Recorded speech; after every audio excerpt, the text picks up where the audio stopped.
Hey Marcus, how's it going today? Hey, what's up, Andrew? Good to see Not you. much. How much snow do you have in your part of the country? Ooh, it's more ice actually right now. It got bad. We did get a lot of snow last week or so, and now it's just gross, icy wetness. So not excited about it regardless. Yeah, I feel so bad for people across the country right now, especially all those folks in Texas dealing with all that terrible conditions that they have. So Yeah, it's thoughts out rough. to them and hopefully it gets better soon. Yeah, for But sure. either way, I'm excited to talk a little bit about branding with you today. I know you and I connected a few months ago, and we connected because I needed help with branding. And, I had the same basic CBP art that I had designed myself, and I am by no means skilled in graphic design of any sort. It's a skill I've always wanted to learn, but never had time. And I knew I needed to have something more iconic, more memorable, done by an actual professional rather than just, testing my own skills late at night on Microsoft Paint or whatever. So you and I connected at that point. It was an absolute pleasure working with you through the process. But Thank so you. Marcus did the new CBP branding, which I absolutely love. So thank you again, Marcus. But it My kind pleasure. of gave me the opportunity to really get to know you and more about you and your thought process, which I thought was fascinating. And I think a lot of people in the community would love to learn a little bit more about branding. So first off, Yeah. though, who are you, and why are we even chatting today? Yeah, that's a great question. I ask myself that every day. I'll give you a quick little background. I've been a musician my whole life. Still am. Play drums probably once a week or so. I try to at least. But I used to play in bands back in the day when I was a teenager, trying to gig out and stuff. And by default, I was kind of the business guy in the band. I had to figure out how to get stickers made, and by getting stickers, you needed to have a logo designed. So I went into Microsoft Word and typed up the band name, and that was the logo, because that's what happens. Then you get into like, okay, now we need a website. So I went on Angel Fire or GeoCities, and that's kind of dating myself with back in those days. But I ended up building the website through Angel Fire. So I learned a little HTML code by doing that. But the design really intrigued me at that point of figuring out what fonts to use, how fonts look, some icons that you could use, just basically exploring the whole design world. Um, so I was actually planning to go to college for music, to be in the music industry, and I ended up going into my fallback plan, which is graphic design. So I went to school for design, and while I was in college, in between classes and on weekends, I was building a freelance business, Perfect Evolution, which is my design agency now. And I was kind of just helping out friends. It all obviously started with just word of mouth. They saw my work on a website or any other place that a logo would be. And basically said, hey, can you do that for me? And it was basically anyone and everyone. I was trying to build a portfolio at that point. So it was a landscaping company to a pizza shop to, a nonprofit to anything basically. Um, yeah, go ahead. So when did you first decide you wanted to launch Perfect Evolution? Because the way you're talking about it, you've been doing it for quite some time now. Yeah. I guess it's coming up on like, I don't know, 15 years or so. Oh my Um, God. So did but you start it as a teenager then, I guess? Yeah, like late teenagers, I guess, like kind of in college, but it was a freelance thing. It was kind of like I need a name. I don't want to use my own name because if you've seen my name written out, it's very hard to spell. So that wouldn't be a good website address having Ohanesian, trying to be spelled out. So I needed a name. So back in the day, actually, my friend who I went to high school with was doing all of the media, the photo and video side of Perfect Evolution. So at one point, we offered photography and videography skills. And he took care of that division of Perfect Evolution. That's where the name actually came from. So I give him full credit for that. Um, and I kind of just stuck with the name. We designed a logo and we were building this business together. He went off to do his own thing, and I kind of kept the name. And here we are today. And I've just kind of kept the name as my business entity um, to have under this design agency name. So I don't know if I've ever told you, but I too was involved in the music world back in the day. I played a little drums in a band once. I played keyboard in a band, but then I realized I was better apt to the business side of the industry. Then I kind of switched to a lot of concert promotion and worked for yeah, some venues. My company was Innuendo Entertainment. So you get those weird names that kind yeah. of start in the early 2000s area that, Perfect Evolution is a little more memorable. Yeah, well, thank you. Yeah, I mean, I go back and forth whether I like it or not, but at the end of the day, it's just a name. It doesn't mean anything. It doesn't matter. It's what and it's kind of what we're talking about as a brand. It's kind of what you associate to it. It's kind of what you put into it is your brand. So, with that said, it was just kind of a name that I stuck with. Um, But yeah, it's really funny how things in the past of, as you're growing up, when you're in that moment, you don't think of how much an effect that would have later in life on you. So playing in bands and stuff, I still use a lot of those skills to this very day while I'm in my 30s, back when I was a teenager. And at the time, I would never think to make that correlation in relationship, but it's great to still have that connectivity there, So I actually have a note to plan a panel on the music industry and craft beer and putting a lot of the similarities together. So before we have that panel, what are your 3 kind of skills that you've taken from music and brought into the world today? Besides, creating awesome stickers. Thanks. Yeah. By the way, those awesome stickers were photocopied machines on blank white sticky paper I got for free. So they were by no means quality. So that's a really good question because the music industry and the craft beer industry have lots of different parallels. And I always make the analogy of signing on a distribution deal with the distribution company, and that's similar to a band signing on with a record label, expanding their team, expanding their reach. But overall, I'd say the number one most important thing is relationships. So you're in a band, you're always trying to network with other bands and venues and promoters and get your foot in the door there. Same thing with craft breweries. Especially if you're a newer startup brewery, you're always just trying to get your beer out, go to these events or trade shows, always just kind of schmooze and chit chat and make connections. And it's all about that. And, music industry is all about who as cliche as that sounds. And I feel like the craft beer world is similar in that sense. It is on all who but it's also very community driven, and it's especially here in New England. So when did you decide to take your, skills from the music industry and design industry and get more involved in the craft beer industry? Because you're working with a brewery now, you're a brewery owner these days. So how did that transpire? Yeah, well, just to clarify, I don't own the brewery. I'm a marketing manager at Timberyard Brewing here in Central Massachusetts. There are many more powerful people on that team there, including my wife, who runs the tap room over there, and Matt, who is our brewer and owner there.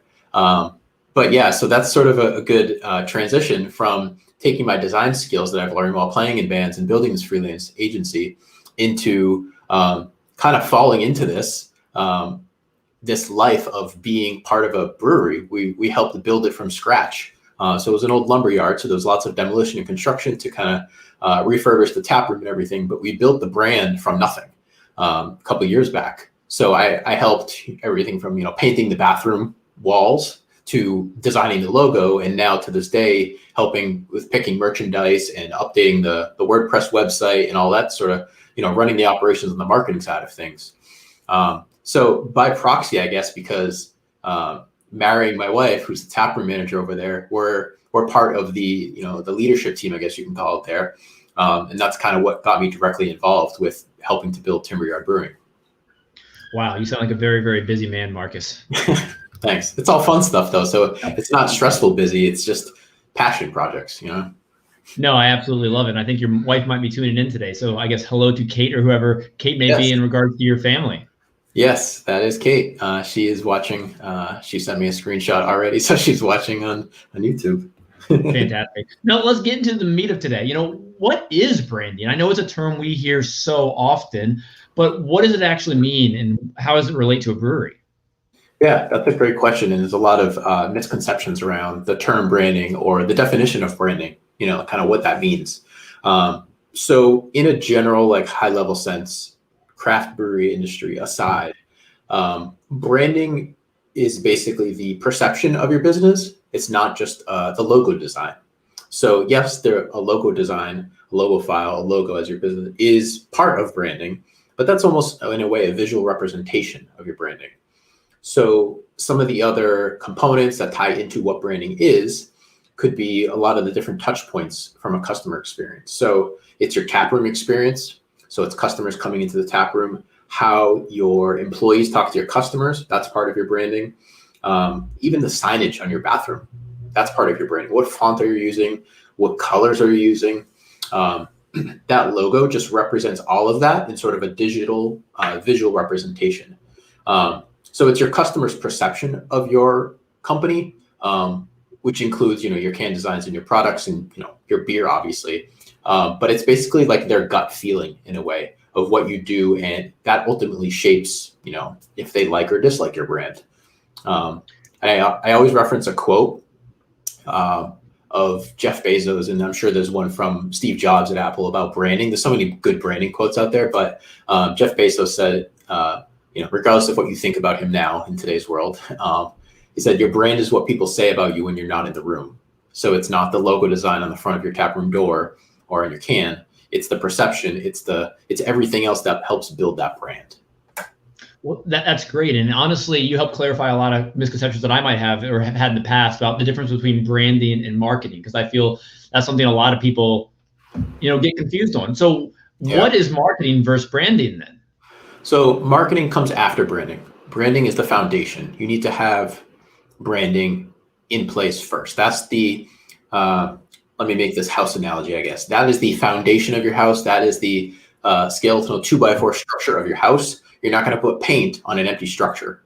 So paint is the marketing, the foundation and the bricks of your house. That's the branding. You need to have the solid foundation first to know what your logo design will look like at the end of the day, but also what are the color codes that you're using? And also what's the tone? So when you're writing copy on your social media posts, on your website, on the side of your can, what type of vibe, what type of tone, what kind of feeling do you want the customer to feel? And in the craft beer world, there's a lot of, feel good phrases or terminologies that people use of, drink it with good friends and cheers. And that's part of the overall brand. You want people to feel loved and welcomed and warm and comforting and approachable. That's part of your brand. And all that is supporting, just like when people enter into the tap room, does someone greet you? Does someone say hi? And I specifically remember a bunch of questions on your secret hopper questionnaire that you've sent out. Or the results that some of the breweries get from you that, how was your experience? Did you get greeted when you entered in? Did you get upsold into some merch on your way out? All of that is branding. All that contributes to your brand. And a lot of breweries have problems translating a logo design into how does that go into can design and other design components, but also from a customer experience perspective. How does all that translate? No, that's a great explanation. So, when I think about brewers these days and brewery owners, everyone wears so many different hats. And, you created this company, Perfect Evolution, because you want to help more craft breweries, better their branding. What are some criteria some breweries should think about when they're deciding to whether they should handle in-house and do what they, their own skill set allows versus reaching out to like an expert? I'm going to call you an expert because you are an expert like yourself. Thanks. Yeah, it's a tough problem to have, right? Because you usually get the brewery owner or the brewer, whoever it may be, gets to a certain point where you can't scale your business enough because you're trying to wear all the hats. And I've seen this firsthand, and I've seen a lot of other breweries do that in a way where there's a brewer, he or she is the owner, but they're also updating the social media, and they're also ordering the cans and the labels, and they're also talking to their accountant, and they're basically all over the place, right? And they're not focusing on their core strengths, their top 3 core strengths, for example, to obviously help the quality. So if you're a brewer, you should just be brewing the most amazing beer that you can brew, and you should be delegating and outsourcing all the rest of it. And I get that there's money and other factors that involve in that, but to answer your question, at the point of when you should decide to hire someone is basically when you're overwhelmed and when you've hit that stopping point, because there's always, I know not every taproom and brewery can afford to have a in-house design team or even a marketing manager. It's some are startups or small teams, but you kind of get to a point where it's just not scalable anymore. You can't hit that next milestone because it's never, design or marketing is never on the top of your list because you need to brew the beer, or you need to balance the numbers in accounting, or you're managing the tap room, or all these other areas that you're kind of spreading yourself thin across.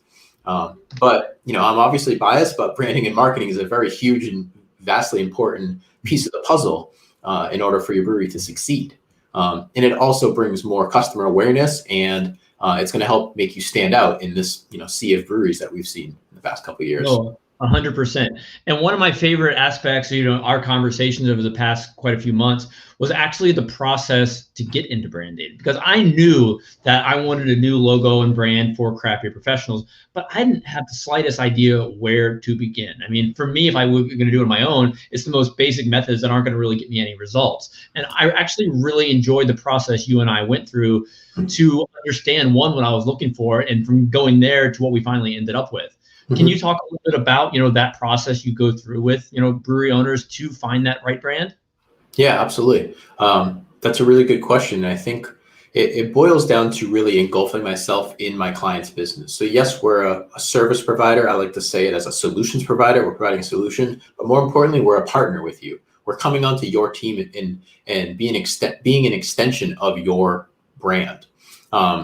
So it initially starts with someone reaching out to us, or we reaching out to them, and they fill out a questionnaire. And I have a lot of initial questions that help me screen who you are to see if we're actually a good fit, that we could even work together and get a successful product that we're both happy with at the end of the day. But also it helps provide that visibility and insight into some of the other components of who you are, what you do, where are you right now, where are you looking to be at in the next year or two, like what are your goals basically. So I get that emailed, and that I kind of process and download a lot of that information first. And then we hop on like a discovery call, we'll call it. And in that call, we'll go over a lot of the answers in the questionnaire as sort of starting points for discussion points. And in that, I kind of want to engulf myself in every aspect of your business. So yes, I want to know that you want a logo design at the end of the day, and you want it to be on cans as well, maybe a signage close to the street, at the front of the taproom door, etc. But I also want to understand what your goals are for canning, distribution, what your taproom experience is like. I want to know the full 360 view of everything. All that helps. And I've kind of picked your brain about that as well. And I've definitely learned a lot working with you to know all of the different types of events that you're running and the goals with the Facebook group that you have and all that. And I'm downloading and translating and processing all that information, and all that is coming through in some way in the logo design. And maybe it's not as well. Some of it is just, okay, cool, I'm processing it, and then I put it in the back, and it's not as important. But I'd rather overload myself and be the best listener that I can, and ask as many questions as well, and just get as much information as I can up front, because ultimately that's going to result in the best possible logo design and brand that we're creating. And again, that all leads to the tone of content on your website and social media. That also leads to everything else that I mentioned. So it all stems from a healthy collaborative discussion. So it starts with that discussion, you go off the questionnaire, but then how do you start to understand what the brewer is actually looking for? Like colors, art, images, where does that fall into the process? Yeah, so initially we never design in color for that first round. So my thought process has always been, if it looks great in black and white and it resonates, it's going to look amazing when we add that pop of color to it. So, and it's also going to translate when you have things that you're only printing in black and white, for example. So we always design with black and white. So color is never the subjective opinion here until we get to that color round. With that said, to translate all the feedback that I'm getting in the discussion that we have, I like to see visual examples and say, hey, give me your top 3 logo designs, but also why? Why do you like those designs? How does it resonate with you, or why does it resonate with you? And it could be other breweries, but it could just be, the Apple logo, or the Burger King logo, or something that really just resonates, and we talk about it. Really, again, having that discussion of how powerful that logo may be, or why you can see a piece of the logo and just know that it's that brand.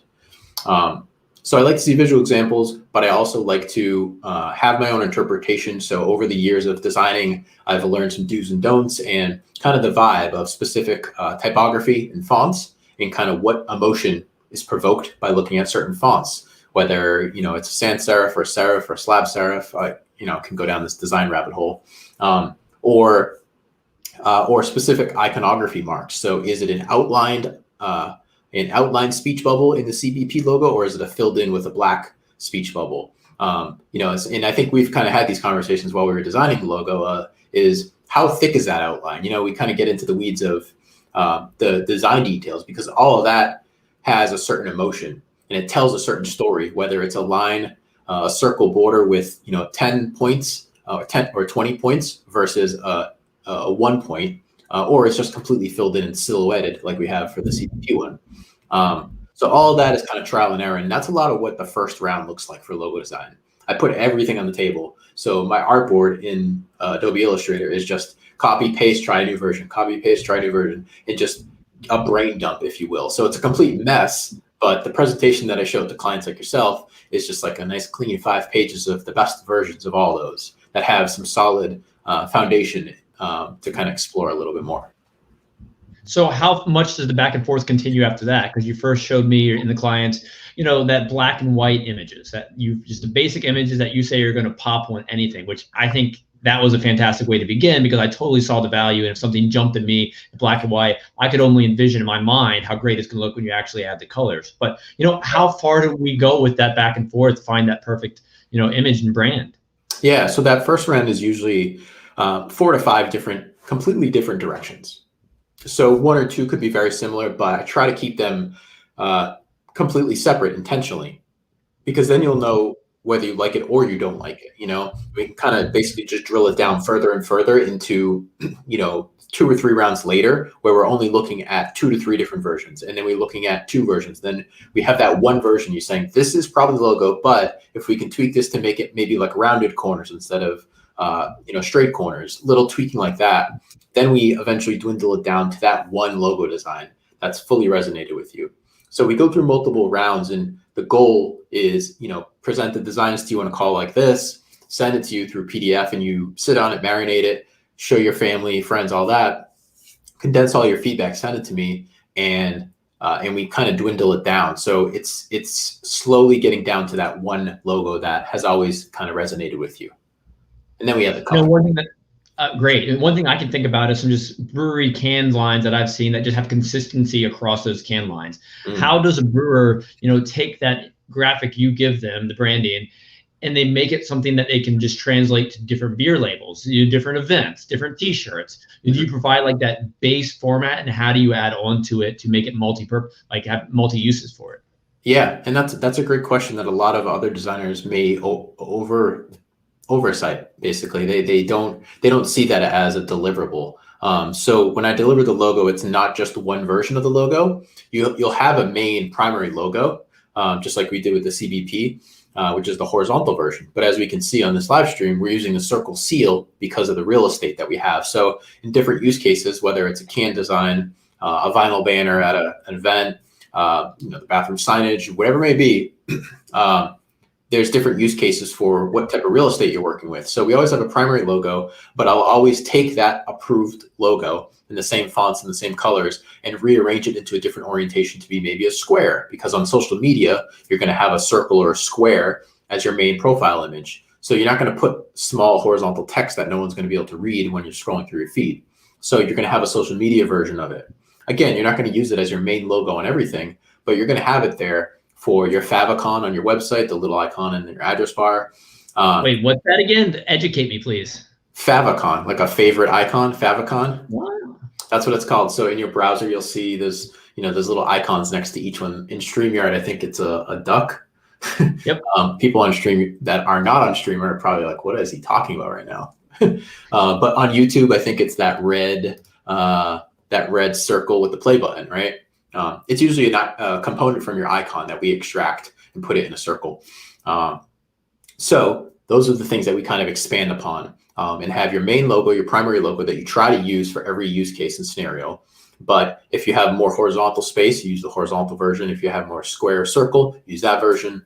And then you can kind of adapt it. So I always give file exports in high res, low res. I give you all the color codes, basically arm you with one folder with everything in it.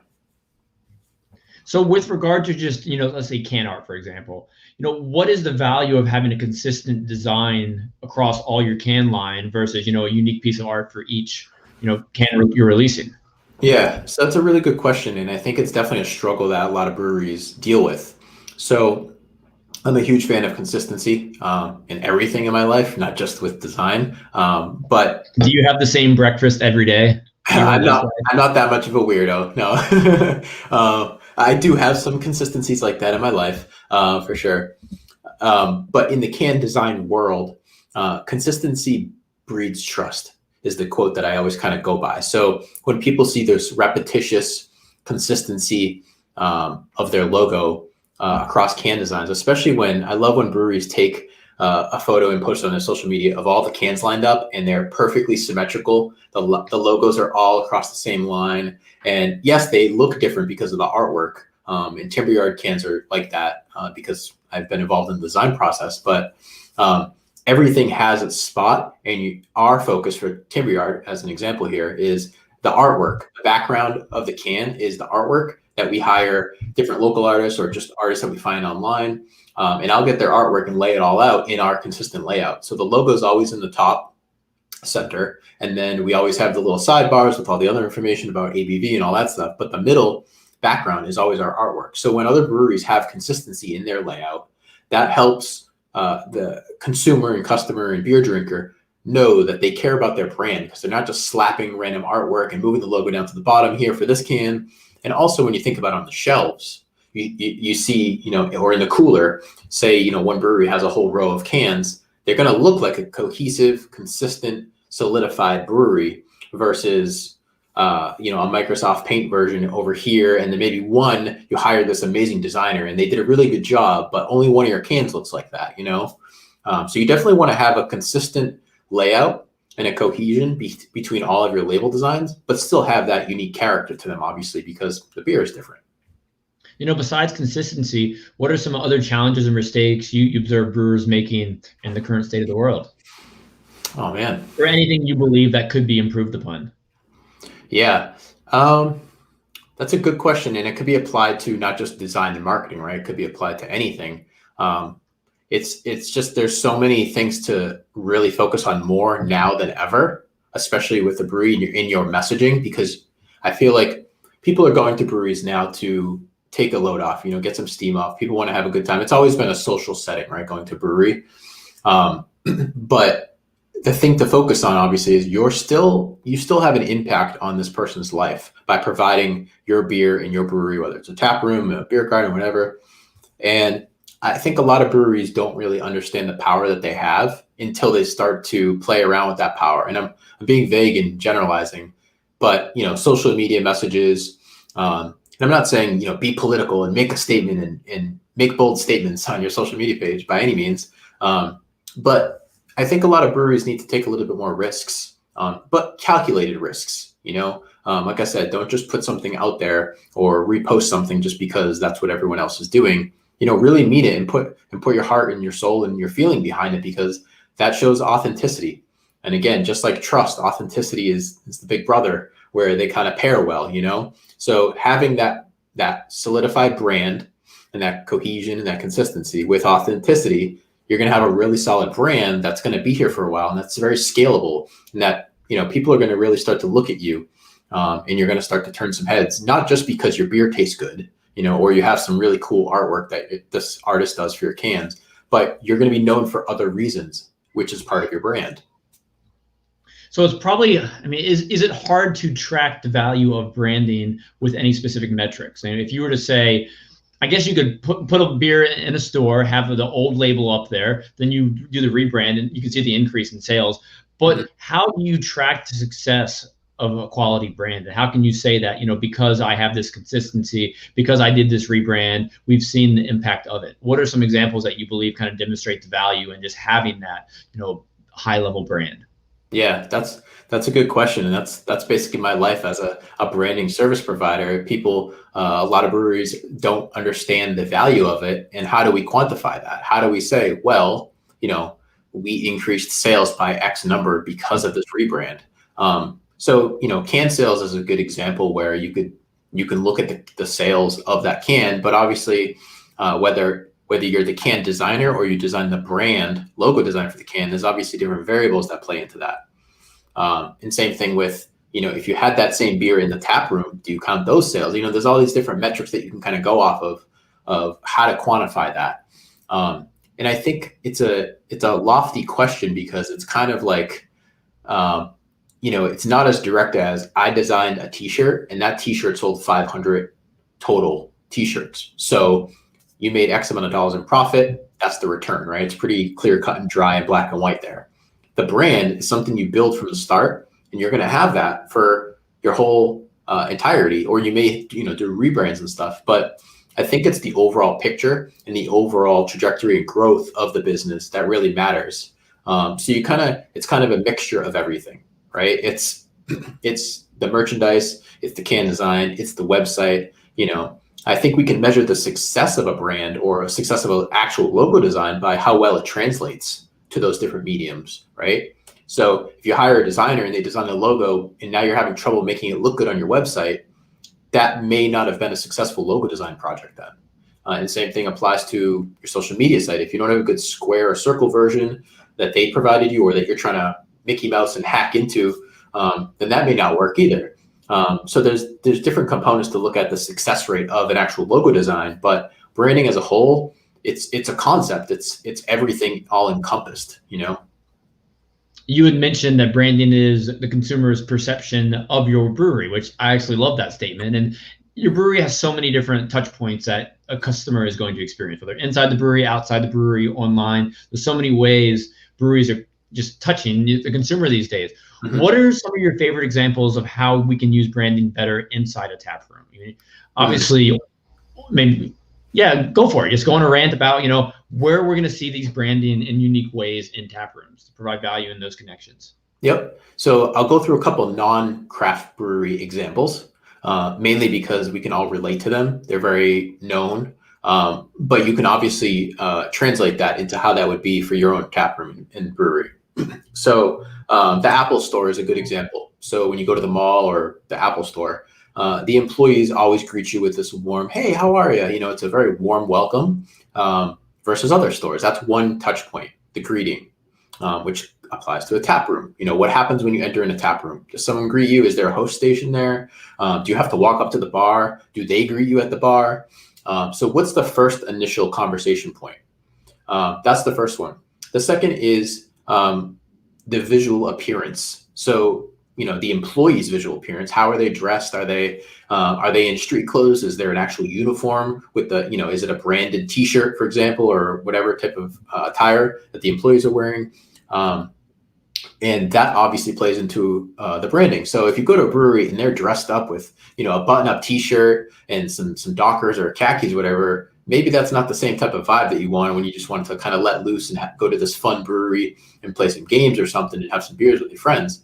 Where you go to another brewery and they're in T-shirts and shorts and there's some cool funk music playing and there's some cornhole in the back beer garden. It's a little bit more hip. It's a little bit more, that contributes to the brand. That says something about your brand. So I'm getting off track, but the Apple Store is a great example. And they have a specific vibe, right? It's bright lighting inside. So how does your lighting look in your tap room? That's part of your brand as well. So that's one example. Starbucks is another good one, mainly because these two are, national brands. But obviously Starbucks is very warm and friendly as well. They have that same kind of greeting. "Hey, how's your day going?" They're always asking like personal questions about you to build that relationship with you as a customer. But they also have these kind of like fun, simple hacks to make you feel more comfortable. And the attention to the detail, I guess, is the main point here. So I just read a couple weeks back, they added round tables in their Starbucks restaurants so that customers don't feel alone when you're working there by yourself. So yes, it sounds stupid to some people. You're like, whatever, I just go there anyway. I don't need to feel, I don't feel alone when I go. But to some people, when you go and sit there by yourself, they're adding that special little detail and touch to add to that customer experience. And that's part of their tone and messaging that they're trying to get across. Besides, the rewards points and all the other stuff that adds to that experience. I don't know if this would be branded or more so the perception aspect, but I went to a brewery recently and we've all been living through weird times during this pandemic. And I don't know, at Timberyard, have you been serving in glassware or have you been using more so plastic glasses or something more temporary? We were doing plastic cups for a while, and then we just switched over back to glassware because we just opened up the tap room for the month of February and got some fire pits going in the back and stuff because it's still absolutely freezing here in New England. I believe it. So yeah, we were doing plastic cups for a while, and now we're back into the glassware stuff. So as are most local breweries here in Virginia up until somewhat recently, and I went to a brewery I frequent and enjoy beer outside on their patio recently, nice. And they handed me a glass when I got my beer. And the feeling of actually having that glass in my hand, I've never had so much emotion from a glass in my entire life. It just shot normalcy through my entire body. And it was a bizarre experience going through all this time without actually touching the glass and getting used to those plastic, cups that we've been given for quite some time. So yeah, I mean, Right. there's value in all those little touch points. I totally believe it. Yep. Yeah. And that's a different touch point right there is, are your cups or glasses branded? Does it have the logo? Do you just have the clear cups? And are they plastic cups or are they glass? All of that is part of your brand and part of that customer experience. So some breweries and some people see, I don't want to drink beer out of a plastic cup. And it kind of cheapens the beer. And there's obviously different perspectives and point of views here, right? Or people with branded glasses, right? They're going to say, well, some breweries are going to say, well, people end up stealing them anyway, so why are we selling them? And then there's that whole discussion conversation. But we have our glasses branded at Timberyard and stuff because I think we should. And I think everyone was on that same page as far as like, we need to have that circle logo on our glass. Because when people are posting photos of this delicious beer or food with the beer in the background, you want to have that branding component in there. So if they forget to tag you on Instagram, then you got the visual logo there, Would you argue it's worth the risk of that customer stealing that glass by putting the logo on there versus not having it on there? Yeah, steal away. I won't say that, but no, it's a glass. I don't want to encourage people to steal glasses at tap rooms, but like at the end of the day, I think from my perspective, you shouldn't be penny pinching about someone stealing a glass because it's promotion. I mean, if they're stealing like a $60 hoodie, like a $60 Carhartt hoodie, for example, that's a different story. But when it's a pint glass that you have boxes and boxes of, and the price point's pretty low on that, call it a wash, right? You got to pick and choose your battles of who you're going to chase after for one pint glass, Yeah, it's unfortunate that may happen, but that person obviously wanted that glass for a reason. And once again, we're not condoning stealing any brewery glasses right now. Yeah. But I better believe if Marcus steals my brewery glass, he probably likes my brewery enough to want to come visit again soon. So exactly, yes. And there's obviously a safety component with having glass at your tap room. God forbid if something breaks, you have broken glass. We're a very kid-friendly tap room as well, so there's that component. But that's a very rare edge case, To go back to your initial question, I did want to bring up one more real life example of a brand that really showed their brand and who they are most recently. So a couple of people actually commented that Chewy.com, the dog food website or the pet food website, Chewy.com, when customers call their customer service to say, hey, my dog just passed away, I need to cancel their subscription order because I don't have my dog anymore. So the customer service is, oh, I'm so sorry, I'll cancel that right for you. And then the next day, there's a bouquet of flowers on their front step from Chewy.com. They never mention it on the call. They never say anything. But that little touch, that little attention to detail, to just send a bouquet of flowers from a local florist to any Chewy customer where their dog passed away, that's huge. They don't charge the customer, obviously. It's a sunk cost. But that little touch point from a branding perspective is huge. So of course, so many people post about that on social media, and not that they're doing it for that attention and announcement, but that's the repercussion of that. That's the consequence of doing something nice and eating the cost of it to get that emotional reaction, basically. That's an interesting way you put it. Consequence of doing something nice. Yeah. I absolutely love it because it does have value. I mean, for the person, because they're obviously consoling that person, but it's also the person's going to post it on social media. They're going to get the attention. So I see the value in them doing that. Absolutely. Now, I want to talk a little bit more about the Timberyard taproom experience right now. So you touched on earlier, that experience begins with someone greeting them when they first walk in. But, from the branding perspective, if I'm coming into Timberyard for the first time, I'm going to close my eyes right now. What am I envisioning and what's that branding like? Yeah, so that's a good question. And I would definitely involve my wife, Kate, on this because she is directly involved with that experience too. So we're right off Route 9, which is a main road here in Central Mass. So you come in and you see our big, beautiful sign and banner on the street. So you can't miss it. Huge parking lot. You'll come in the front doors, and lately we've added a host station because of COVID and everything. So you're greeted instantly by someone. And we now opened up the past weekend, we've opened up the inside tap rooms as well as our beer garden. And we have another extension beer patio where we have some fire pits that you can rent out. as well. So you have your choice. You can sit inside or not. Or if you made a reservation for the fire pits, those are the only tables that you have for reservation is outside for the fire pits. But you come in, we'll seat you down, and you'll have some plastic wipeable menus that we have on the table, as well as a couple table tents. The plastic menus have the weekend specials and the weekend menu, rather. The table tents have the specials on one side and our COVID policies on the other side. So we've been limiting tables to 90 minutes. We do all these certain precautions basically to show the customer we're taking this very seriously, whether you're inside or outside. And yeah, it is, we've had to basically retrain our staff to, instead of being beer servers behind the bar, pouring the beer, handing it, and the customers coming up to the bar, now everyone's a waiter or a waitress, right? They're doing table service, which was never really part of this initial agreement of hiring these people. But now we've pivoted for the 10,000th time basically in our business. And now all of our beer servers basically have to learn how to wait on tables with a busser and everything.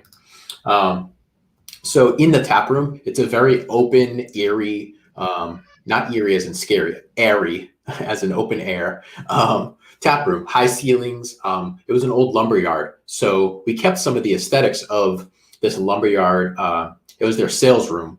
So we've taken their countertop as their sales, where all the registers were and stuff, and made that into our actual bar, and then cleared out the rest, opened up the drop ceiling into huge ceilings. So there's a good aesthetics of old, renovated, refurbished oak wood and metal piping and exposed beams in the ceiling. We have an old 61 Chevy pickup truck that's kitty cornered in the back, and we built a stage off of it. So when we had live music, when that was a thing, all the bands would play on this bed of the truck. And there was like a little house that we kind of built off of it with little tchotchkes and things hanging off of it. So we kind of built a little scenery basically there. And all of that adds to the taproom experience in the brand and the vibe. So when you come in, it's very warm, approachable, inviting, and very homey. It's open like a German beer hall basically. So it's not segmented tables, and there's a very good community feeling behind it all as well. So how does your initial branding you designed before the taproom even opened play into this experience? Like, where are they going to see that iconic Timberyard logo? Meaning now? Yeah. Well, or a normal experience, but more so in regular times, if you want to comment on that. Yeah. Well, I guess it's the same. It's different now a little bit, but in the tap room, we obviously have a merchandise display. So you're seeing the logo and a couple different variations of the logo set up on, zip up hoodies, Carhartt hoodies, flannels, flat brim hats. We have pint glasses, tulip glasses. Everything that you can buy is in one section on display. So you can walk up to it, touch it, feel it, check it out. And then someone's there to help you purchase it and, check if we have your size, all that kind of stuff. That's one piece of the puzzle. The others is when we had the beer tenders behind the bar, we had a huge saw blade. So the Timberyard logo is a mixture of a saw blade with trees coming off the top, and the words are right in the middle. We had some local artists take a huge, I don't know how big it is, but it's definitely huge, like a big sign, as a huge saw blade. We made the beer menu out of that. So we had an artist custom with chalk markers basically write it out. And that's the beer menu behind it. The tap handles are these old, reclaimed, refurbished pieces of wood with some steel die cut Timberyard logo on it. I'm trying to think of what else is there. Again, on the truck, the 61 Chevy truck, we have the circle Timberyard logo painted on the door as if it was a Timberyard truck. And it's kind of vintage and faded. We added a special effect to it to make it look like it's been there since the 60s. So all these little things, these little touches, these little touch points and attention to detail all kind of contribute to the brand, where it's not this crisp Apple Store experience by any means, So you're taking that initial Timberyard, idea you had in those early days, and you're putting it in so many different places where it's going to catch people's eyes in just unique, memorable ways. Yeah. So, exactly. Looking at branding as a whole, what are the emotions a brewery should want to achieve from successful branding? That's a good question. I think it's very subjective for the specific brewery. Every brewery has its own brand, and that brand is made up of, the owners and the brewer and the people, the leadership team, the stakeholders that are making these decisions of what the brand should be, whether it's the taproom manager and the brewer or the owner. But I think every brewery should have that type of conversation, either internally or with a designer like myself. We run through a lot of those exercises where I'll ask those specific questions of, what does your merchandise look like? What do your can designs look like? And you'd be surprised, everyone has their own different answer. So to go back to your question about consistency on can design, you can't just say, all right, well, for this one can, we're going to take Joe's idea. For this other can, we're going to take Ashley's idea, and it's going to be inconsistent that way. There needs to be a condensing of information and that exercise and that healthy discussion and brainstorm to come up with what that brand looks like. And everyone needs to be on the same page about that. And then we create the brand guidelines. We create the tone and the messaging, and we want to empower it from the top down to the employees in the taproom as well. Oh, break that down for me. What are brand guidelines?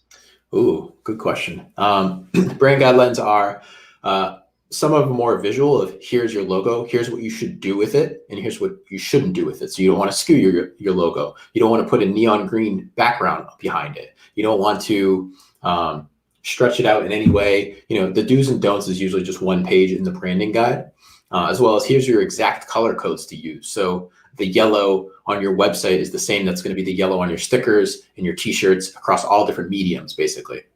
So that's like the basics of a brand guide. Then it goes into what does it look, how does your brand translate into the website form? So what are the fonts that we're using on your website, and what do all the headings look like, the H1 through H6 they're called? What font sizes are those? Are they different colors? Are they bold? Are they regular? What do the buttons look like? Are they rounded on your website, or are they just crisp, rectangles with square edges?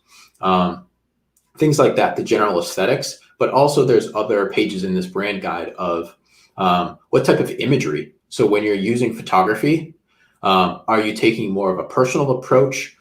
Is it, are you using any stock photography? And if so, as we all know, stock photography has a range of different styles. Some look very corporate and people are in suits shaking hands, or it's kind of like, you get that laid back, colorful vibe. There's lots of different directions you can go down with photography and imagery specifically. Now, with regard to the brand guidelines, is this something breweries should be giving to their distributor when they build relationships to make sure the distributor is properly, displaying your brand in any advertisement they use, or if you're working with a local paper or other media who's advertising you, is this a document you can hand off to say, hey, make sure you're abiding by these rules? Yeah, 100%. That's exactly the use. So whenever you're partnering with another business or working with another designer, even, where they're taking your brand and translating it into a t-shirt design or a can design.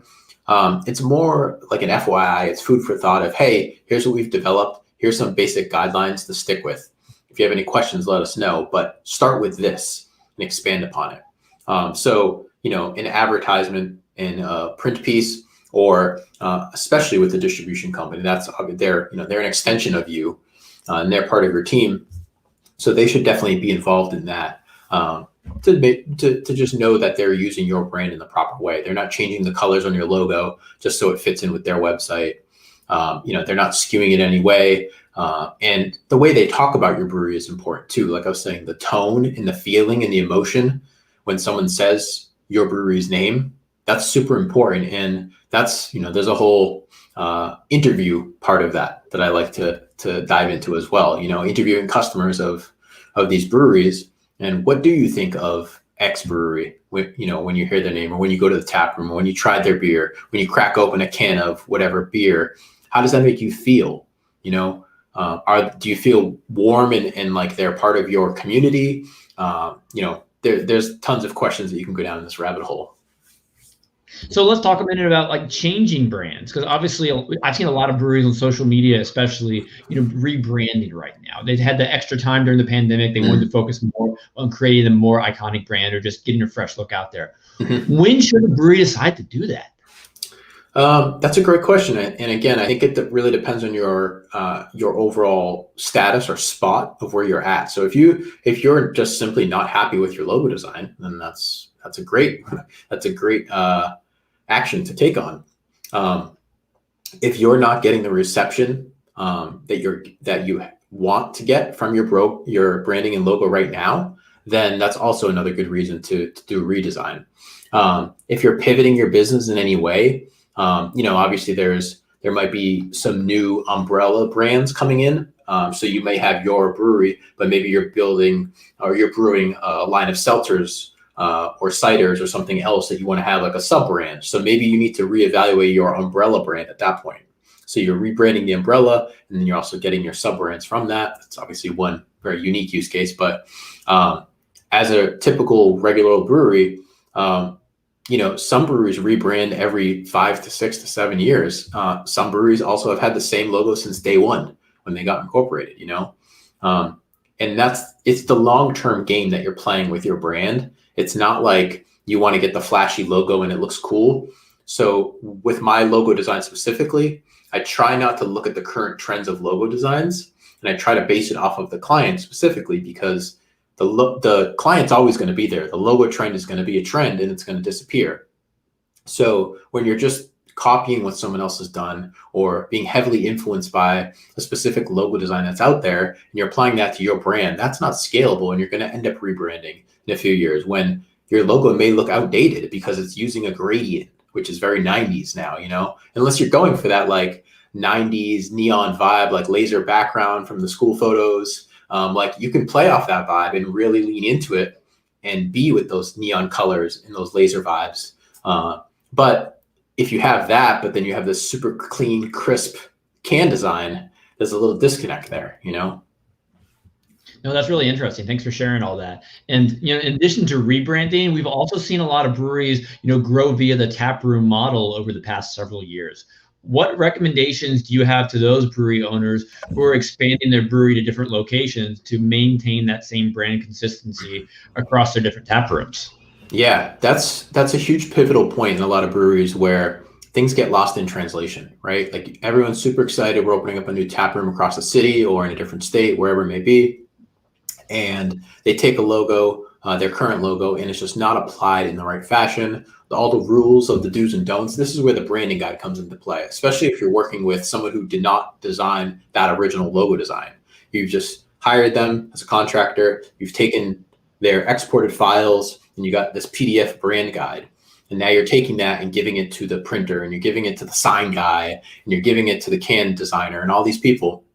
And when you're opening up this new tap room, branding is key, because to some people it's their first experience, so first impressions, everything, right? So you definitely want to abide by that branding guide, or first and foremost, have a branding guide. If you're going to expand to a second brewery, you should be at that point where you're building partnerships and relationships with other breweries, other distributors, designers, whoever it may be, where you need to have that precedent and set that tone and set that base level to say, our logo should always look like this. So the signage for this new tap room should use this version of the logo, and here are the exact colors for that logo and everything. And you basically have that as like your toolbox, basically. No, that's great advice there. Now, looking at kind of your favorite examples of branding over time, you mentioned a few like Apple, Chewy. Are there some other brands, whether in the brewing space or other spaces, that you just believe have done a killer job with creating consistent branding and that the consumers react positively to? Yeah, there's a couple, and they kind of come from all different angles. Some of them, like let's see, like Allagash, for example. Allagash Brewing up in Portland. They're classic brewery. Allagash White was my first real like craft beer that got me into it. Like it's that and Wachusett Blueberry here in Massachusetts, Wachusett Brewery. Those were like my first beers. That is kind of like, those were iconic brands, and that their logo still stands up to this day. It's timeless, it's classic, it's sustainable. Those are a couple different examples. They have more of a classic feel to them, so they're not as modern as some of the newer breweries. But Almanac Brewery, I forget where they're out of. They have some really great, beautiful typography. I'm assuming they hired some amazing designer to do that. Lamplighter Brewing out in Cambridge, Massachusetts. and I'm not really super in love with their logo, but the way their overall brand is, the way they have applied that in their aesthetics, their can design, and their website. I'm a fan of their brand versus the actual. It's not a bad logo design by any means, but I think the way they translated that logo into their brand, they've done a really good job. No, that's fantastic. Thanks for sharing those examples. So in the world of Marcus and Perfect Evolution, what's going on right now? What are your goals? What kind of exciting projects are you diving into these days? Yeah. So I'm handling some more logo design for some craft breweries, a couple in the works right now. Handling some can designs for Timberyard. We're coming out with our Pink Boots can. We're canning that March 4th. So we're wrapping up the artwork for that today. Should be sending that to our printer later today, actually. So I'm excited that we're debuting that. My wife basically brewed that one herself. So she's obviously very excited to taste the beer that she brewed. And yeah, just basically trying to help out any breweries that I can with their branding and their packaging and websites as well. So I can post some links and stuff at some point in here for my website. Is a big case study on Timberyard. Obviously, that's pretty much a lot of what I've talked about because there's a lot of good examples. So some of the branding components that Andrew asked about, there's some good photos in here of like the truck with the logo on it and things like that in the tap room. So for all that goodness, I'll shamelessly plug my website as craftbeer.marketing is the website address. And from there, you can see I have a Facebook group similar to Andrew's actually, but it's all focused on the marketing of craft breweries. So feel free to join that. Would love to have you in there. We trade resources, we help each other, we post questions of things that we're struggling with. And then there's a link also in here for design services. So that leads you to my landing page that has tons of information about my craft brewery design services and the Timberyard case study. And you can fill out a form at the bottom of that, and that gets emailed right to me. And then we can chat a little bit further. And Marcus, what's the name of your Facebook group? It is Craft Beer Marketing. Craft Beer Marketing, everyone. Now, Marcus, I have one final question for you as we wind down. So for any brewery owner, manager, whoever it may be, evaluating the quality of their brand, what is one question or a couple questions they should ask themselves when considering if they maybe should do a rebrand or try something different? Yeah, that's a great question. I think I don't think a lot of brewery owners are thinking about that or considering that until it becomes obvious where, like I mentioned, their logo isn't scalable anymore. They're finding more use cases or mediums where it's not translating well in can design or print advertisement, whatever it may be, website usage. That's a pretty great clear-cut example of why you should get a rebrand.